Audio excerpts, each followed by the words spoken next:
Morning बच्चों, आज अपन chapter number 10 Meera ने सीखा नक्शा के क्वेश्चन आंसर सॉल्व करेंगे। आपको गतिविधि 2 के अंदर दे रखा है कि आपके विद्यालय में जिस ओर से सूरज उगता है यानी पूर्व दिशा, उस तरफ मुंह करके खड़े हो जाओ। अब आपके सामने यानी पूर्व दिशा में क्या क्या वस्तुएं दिख रही है, एक सूची बनानी है आपको। तो जिसमें कॉलम में दे रखा है पूर्व दिशा, पश्चिम दिशा, उत्तर दिशा और दक्षिण दिशा। इसके अंदर आपको क्या क्या वस्तुएं दिख रही है, ये आपको इसके अंदर आपके विद्यालय में आपको दिखती है, वो आपको लिखना है। जैसे पूर्व दिशा में विद्यालय का गेट है, पश्चिमी दिशा के अंदर मैदान है, और फिर उत्तर दिशा के अंदर है ना बाएं और क्या है, पेड़ है। दक्षिणी दिशा में दाएं और क्या है, कक्षाएं यानी क्लासरूम है। फिर पूर्व दिशा के अंदर क्या है, सूरज होता है।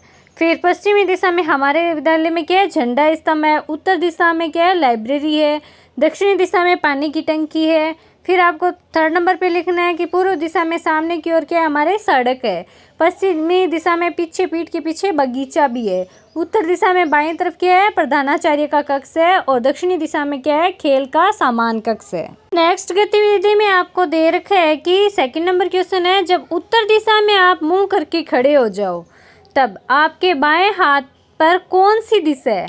तो अपने बाएं हाथ पर कौन सी दिशा होगी, पश्चिमी दिशा होगी। इसमें क्या है, इसमें बगीचा या खेल का मैदान हो सकता है।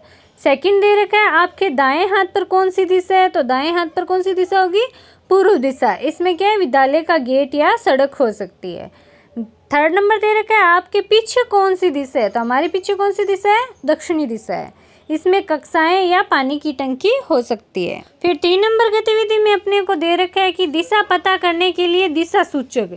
इसमें बच्चों को खुद से कागज और कैंची की मदद से दिशा सूचक बनाना है। जैसे रिफिल से गोल भाग काटना है अपने को, उस पर 4 दिशाएं उत्तर दक्षिण पूर्व पश्चिम लिखना है। फिर तीर बनाकर उसको क्या कर देना है, इसका चिपका देना है। ये दिशा सूचक अपने को खुद को बनाना है। फिर आपको चित्र देख के बताना है कि हवा किस दिशा से आ रही है। तो इसके अंदर अपन लिखेंगे, अपने को कॉलम दे रखा है हवा किस ओर से, जो चित्र देख के बताना है। जिसमें फर्स्ट है बाल, लड़की के बाल क्या है, उड़ रहे हैं। तो कौन सी दिशा से, हवा पश्चिम से पूर्व की ओर आ रही है। फिर पेड़ है, पेड़ की टहनियाँ क्या है, झुक रही है। हवा उत्तर से दक्षिण की ओर जा रही है। फिर है पतंग, पतंग क्या है, उड़ रही है। हवा क्या है, दक्षिण से उत्तर की ओर जा रही है। आग में क्या है, धुआं उड़ रहा है। हवा पूर्व से पश्चिम की ओर जा रही है। फिर कपड़े, कपड़े उड़ रहे हैं, उसमें है हवा पश्चिम से पूर्व की ओर जा रही है। फिर आपको गतिविधि 4 के अंदर दे रखा है, नक्शा और संकेत सूची देखकर इन सवालों के क्या है, उत्तर देने हैं। फर्स्ट क्वेश्चन है, हैंडपंप ईशान के विद्यालय की किस दिशा में। तो विद्यालय की क्या है, ये उत्तर दिशा में है। फिर 2nd है, सड़क ईशान के विद्यालय की किस दिशा में। तो विद्यालय के दक्षिण दिशा में है। फिर है, रेल लाइन ईशान के विद्यालय की किस दिशा में। तो विद्यालय की क्या है, पश्चिमी दिशा में है। फिर है, नदी विद्यालय की किस ओर है। विद्यालय की क्या है, ये पश्चिमी दिशा में है। फिर है, सड़क के पश्चिमी दिशा में क्या है। तो सड़क के पश्चिम में क्या है, स्वास्थ्य केंद्र है। फिर आगे आपको क्वेश्चन दे रखे है कि आपको ना मतलब इसमें उत्तर लिखने की जरूरत नहीं है, सिर्फ नक्शा बनाना है। तो नक्शे में बनाने के निर्देश ये अपने को दे रखे हैं कि विद्यालय के दक्षिण में आपको एक पेड़ बनाना है। और फिर है ना, विद्यालय के दक्षिण में आपको एक पंचायत भवन बनानी है। फिर मंदिर के पश्चिम में एक घर बनाना है। फिर है ना, बगीचे में एक और पेड़ बनाना है आपको। फिर 3 नंबर पे आपको दे रखा है, नक्शे में देखकर बताना है रेल लाइन के दक्षिण में क्या क्या है। तो रेल लाइन के दक्षिण में है खेत और पेड़ है। 2nd है, खेतों के पश्चिम में क्या क्या है, नदी और सड़क है।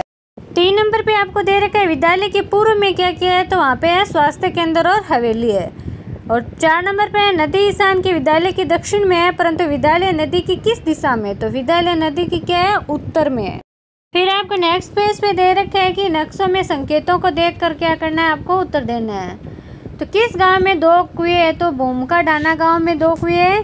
कौन सा गांव रेल पटरी के पास है। तो भगत का डाना गांव है, वो रेल की पटरी के पास है। नदी कौन कौन से गांवों के बीच से निकलती है और किस पर कितने पुल बनते हैं। तो नदी भूमका डाना और पुष्प नगरी के बीच से निकलती है। और इस पर क्या है, 2 पुल बने हुए।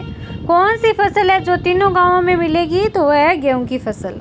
फिर आपको सही और गलत का वाला बताना है। तो फर्स्ट है, भूमका डाना में एक हैंडपंप है, तो ये राइट का निशान होगा। फिर है, पुष्प नगरी नदी के किनारे पर है, इसमें भी सही है। फिर है, भूमका डाना में प्राथमिक विद्यालय है, तो इसमें भी सही का निशान आएगा। फिर है, भूमका डाना के पश्चिम की ओर कारखाना है, तो ये भी सही है।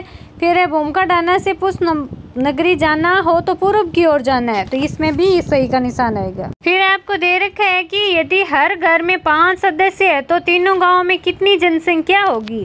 तो नक्शे में हर गांव में घर गिनकर आपको उत्तर देना है। तो फर्स्ट इसमें दे रखा है भूमका डाना, और फिर है भगत खाना, फिर है पुष्प नगरी। तो इसके अंदर है ना, पहले में क्या 10 घर है, फिर 8 घर है, फिर 12 घर है। इसको 5 से मल्टीप्लाई करेंगे तो 50, 40 और 60 लोग मिला के हो जाएंगे 150। फिर आपको चित्र देख के बताना है कि रेलगाड़ी किस दिशा में जा रही है। तो रेलगाड़ी पूर्व दिशा में जा रही है। सेकंड क्वेश्चन है, पहाड़ से सड़क की तरफ नदी बह रही है, वह किस दिशा में बह रही है। तो नदी उत्तर से क्या हो रही है, दक्षिण दिशा में बह रही है। फिर है बस किस दिशा में जा रही है। तो बस क्या है, पश्चिमी दिशा में जा रही है। फिर है तालाब के किस दिशा में खेत है। तो उत्तर दिशा में खेत है। गांव की किस दिशा में नदी, पूर्व या पश्चिम में है। तो गांव के पूर्व दिशा में नदी है। रेलगाड़ी की दक्षिण की ओर 3 वस्तुएं कौन कौन सी है, गांव, सड़क और बस है। फिर आपको सही और गलत का निशान लगाना है। रायपुर गांव के लोग मेला देखने के लिए उत्तर दिशा में जाएंगे, तो इसमें आएगा राइट का निशान। फिर है नीम गांव के लोग मेला देखने के लिए उस दिशा में जाएंगे जिस दिशा में सूरज उगता है, तो इसमें भी होगा राइट का निशान होगा। बड़गांव के लोग मेला जाने के लिए पश्चिमी दिशा में जाएंगे, इसमें भी राइट होगा। आम गांव के लोग मेला देखने के लिए उस दिशा में जाएंगे जिस दिशा में सूरज अस्त होता है, तो ये होगा गलत होगा। तो आम लोग ना क्या है, वो दक्षिण में है। फिर आपको दे रखे है कि मेले से वापस आने के लिए नीम गांव के लोगों को किस दिशा में चलना होगा। तो वो होगा पूर्व दिशा में। फिर सेकंड है, बड़गांव से नीम गांव जाना हो तो किस दिशा में चलना पड़ेगा। तो पूर्व दिशा में चलना पड़ेगा। फिर है, बड़गांव से आम गांव जाना हो तो किस दिशा में चलना पड़ेगा। तो पहले पूर्व दिशा में और फिर दक्षिण दिशा में। फिर है, राजू नीम गांव से किस दिशा से में चलकर मेले पहुंचा। फिर वह मेले से उत्तर दिशा में गया तो कौन से गांव पहुंचा।